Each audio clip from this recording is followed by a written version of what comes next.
Tamales have always been a Mexican tradition for Christmas, from generation to generation. My great-grandma, my grandma, great-great-grandma, she opened up a restaurant with a third grade education, and she showed us how to do this. A tamale is a traditional Mesoamerican dish made of a corn-based dough, otherwise known as masa. They can be filled with a variety of different ingredients, but my family traditionally uses pork meat. In our family, tamales are a holiday season must-have. Not that they aren't as good any other time of the year, but they've become a Thanksgiving and Christmas tradition for us. We've built up a large clientele of customers who come back every year to buy dozens of tamales from us.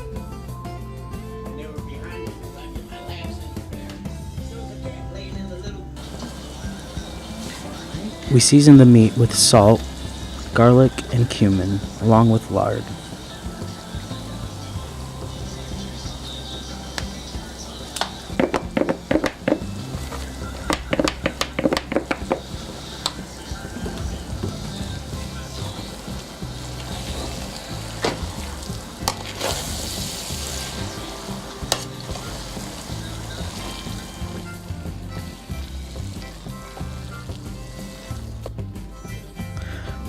The sauce being poured into the meat is referred to as chili ancho.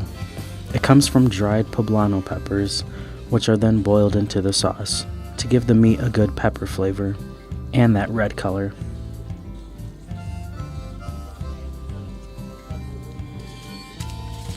Tamales are wrapped up in dried corn husks, which will be referred to as hojas. We soak them in hot water to soften them up enough to spread the masa on them. To prep the masa, my grandmother uses juices from the pork meat, lard, salt, and baking powder.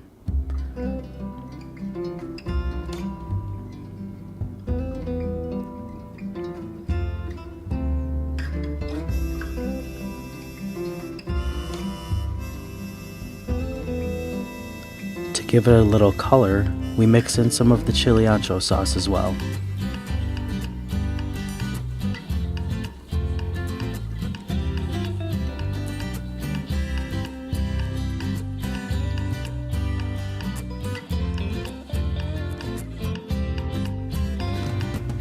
The challenging part of the process comes when it's time to spread the masa onto the corn husks. You have to make sure you're spreading on the correct side of the husks in order for them to cook properly. Let that rest. The right side is the smooth side, and the rough side is the back. Years of experience.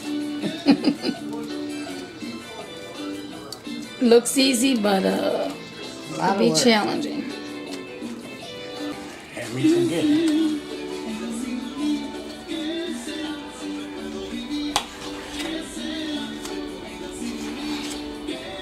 After the hoja is covered, you add the meat and wrap it up into the tamale shape.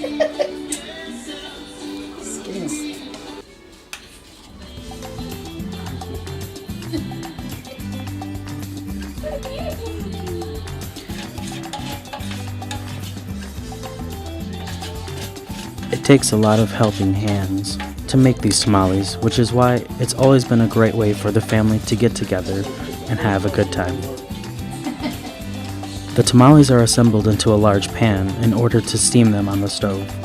My grandma places extra hojas on the bottom of the pan with a rack in order to prevent the bottom from burning while cooking.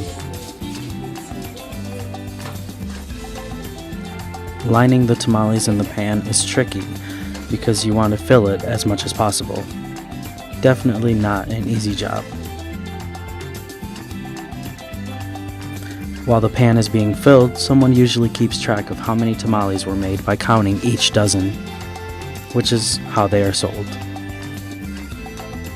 After a long day, we decide to refrigerate the pan and steam the tamales the next morning, so that they are ready at a good time. Okay, so we have a whole new house now. All the foundation's fixed. Looks like the lane right here because the space is so small. Hey, guys. Hi. You have to make sure Already in big trouble. What are you coming at? 15? hot. 20? They come right off the meat. Perfect. Ridiculous. It shouldn't be more than 20. More good. Well, what was the lowest? We package the tamales by the dozen and get them ready for the customers.